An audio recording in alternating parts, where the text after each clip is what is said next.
Assalamualaikum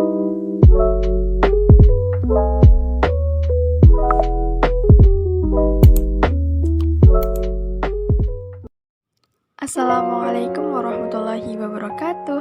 Halo guys, welcome back to my channel.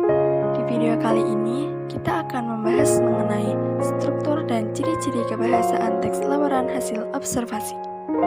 Di video sebelumnya kita kan sudah membahas tentang apa itu teks laporan hasil observasi, perbedaan teks laporan hasil observasi dan teks deskripsi, serta ciri-ciri dari teks laporan hasil observasi itu sendiri.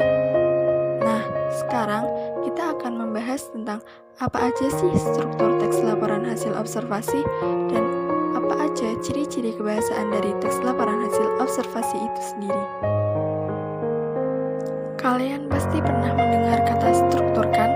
Contohnya, struktur anggota tubuh yang terdiri dari kepala, pundak, lutut, kaki. Eits, no. Malah nyanyi.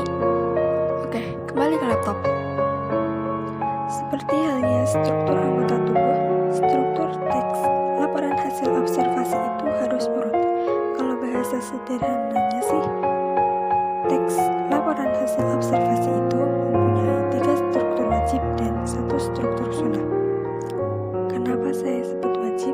Karena 3 struktur teks tersebut harus ada dalam sebuah teks laporan hasil observasi. Untuk struktur teks laporan hasil observasi yang pertama yaitu definisi umum, yaitu bagian yang berisi kalimat definisi. Kalimat definisi adalah kalimat yang mengungkapkan makna, keterangan, atau ciri utama dari orang, benda, proses, atau aktivitas. Kalimat definisi biasanya ditandai dengan konjungsi adalah, ialah, yakni, yaitu, dan merupakan. Untuk struktur teks yang kedua yaitu deskripsi bagian, yaitu bagian yang berisi gambaran tentang konsep yang dilaporkan secara rinci. Dan yang ketiga yaitu deskripsi manfaat, yaitu bagian yang berisi penjelasan mengenai manfaat-manfaat dari objek yang diamati. Setiap observasi pasti memiliki manfaat di dalamnya, karena tujuan observasi adalah menemukan berbagai fakta baru mengenai suatu hal. Sedangkan struktur teks LHO yang sunnah yaitu penutup atau simpulan. Kenapa saya sebut sunnah? Karena kesimpulan ini bersifat opsional, boleh ada, boleh tidak. Bagian simpulan yaitu bagian yang berisikan ringkasan umum dari objek yang diamati.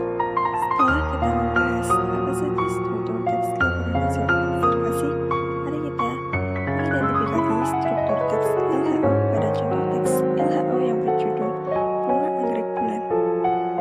Sebelum kita mengidentifikasi teksnya, kita coba baca dan pahami terlebih dahulu isi teksnya. Bunga anggrek bulan.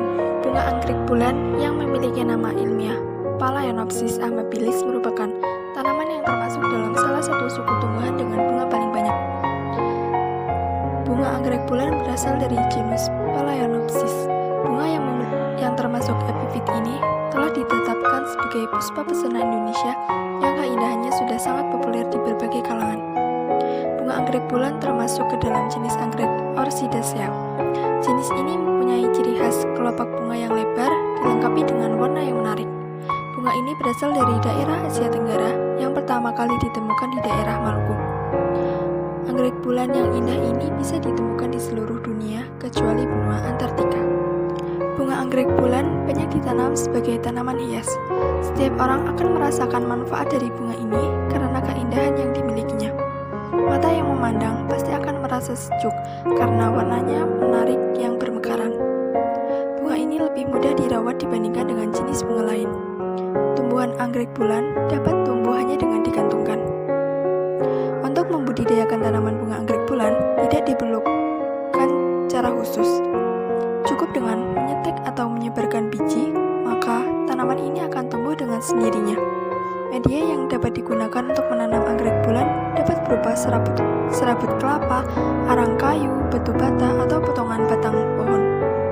Setelah kita membaca teks tersebut, mari kita mengidentifikasi teksnya yang termasuk dalam struktur definisi umum, yaitu paragraf pertama. Kenapa? Karena pada paragraf tersebut terdapat kalimat definisi yang berupa merupakan. Sedangkan pada paragraf kedua termasuk ke dalam struktur deskripsi bagian, karena pada paragraf tersebut menggambarkan tentang bagaimana bunga anggrek itu. Untuk struktur deskripsi manfaat terdapat pada paragraf ketiga. Pada paragraf ketiga ini berisi penggambaran manfaat dari bunga anggrek. Sedangkan simpulan terdapat pada paragraf keempat. Nah, gimana teman-teman? Udah paham kan apa saja struktur teks laporan hasil observasi? Selanjutnya, kita akan membahas tentang ciri-ciri kebahasaan dari teks laporan hasil observasi. Untuk ciri kebahasaan teks LHO yang pertama yaitu frasa. Frasa merupakan gabungan dua kata atau lebih yang membentuk suatu makna. Dan yang kedua yaitu konjungsi. Konjungsi merupakan kata penghubung antar kata, antar frasa, antar klausa, atau antar kalimat. Tujuannya adalah agar susunan kalimat atau paragraf dalam teks menjadi padu. Ciri kebahasaan yang ketiga yaitu kalimat simpleks. Apa itu kalimat simpleks? Simpleks, simple. Kalimat simpleks adalah kalimat yang terdiri dari satu struktur. Kalimat ini biasanya disebut dengan kalimat tunggal, yang terdiri dari subjek, predikat, objek, dan keterangan. Ciri kebahasaan teks LHO yang keempat yaitu kalimat kompleks. Kalimat kompleks adalah kebalikan dari kalimat simpleks. Jika kalimat simpleks terdiri dari satu struktur saja, maka kalimat kompleks adalah kalimat yang terdiri lebih dari satu struktur. Untuk mengidentifikasinya sangat mudah. Caranya adalah dengan melihat apakah kalimat tersebut dapat dipisah menjadi beberapa kalimat atau tidak. Contohnya, Andi makan roti dan pisang di kantin sekolah. Kalimat di atas dapat dipisah menjadi dua kalimat, yaitu 1. Andi makan roti di kantin sekolah. 2. Andi makan pisang di kantin sekolah. Berdasarkan contoh di atas, dapat disimpulkan bahwa ciri lain kalimat kompleks adalah adanya konjungsi. Dalam hal ini, konjungsi berfungsi untuk menggabungkan dua struktur atau klausa menjadi satu kalimat. Kelima yaitu adanya verba. Verba atau kata kerja adalah kata yang menunjukkan suatu pekerjaan. Di dalam tata bahasa Indonesia, terdapat dua jenis verba, yaitu verba transitif dan verba intransitif. Verba transitif adalah verba yang memiliki objek di belakangnya. Contohnya, kakak menulis buku harian. Sedangkan verba intransitif yaitu kata kerja yang tidak memerlukan objek di belakangnya. Contohnya, adik menangis, saya menyanyi, balon itu melayang, dan sebagainya. Kebahasaan yang keenam yaitu adanya nomina. Nomina atau kata benda adalah sesuatu yang menunjukkan nama benda atau sesuatu yang dibendakan. Dalam tata bahasa Indonesia terdapat dua jenis nomina, yaitu nomina konkret dan nomina abstrak. Nomina konkret adalah nomina yang memiliki wujud. Contohnya, kamu, batu, kursi, pintu, dan sebagainya. Sedangkan nomina abstrak adalah nomina yang tidak memiliki wujud. Contohnya, gagasan, komentar, agama, suku, budaya, sosial, dan sebagainya. Ciri kebahasaan yang ketujuh adalah adanya istilah. Istilah merupakan sebuah kata atau gabungan dari kata yang mengandung makna, keadaan, sifat, dan juga konsep proses dari sebuah bidang tertentu. Istilah sendiri terdiri dari dua macam, yaitu istilah khusus atau istilah yang hanya digunakan pada satu bidang tertentu, dan istilah umum atau kata atau istilah yang digunakan secara umum. Makna istilah merupakan makna dari kata atau gabungan kata berupa istilah yang digunakan dalam sebuah kalimat atau teks. Sedangkan ciri kebahasaan teks LHO yang ke-8 adalah adanya sinonim. Sinonim merupakan kata-kata yang memiliki arti yang sama secara leksikal maupun struktural. Antara kata-kata yang bersinonim memiliki substitusional atau dapat saling menggantikan. Contohnya, sinonim kata kursi yaitu bangku, sinonim kata koran yaitu surat kabar, dan sebagainya. Dan untuk ciri kebahasaan teks laporan hasil observasi yang terakhir yaitu adanya antonim.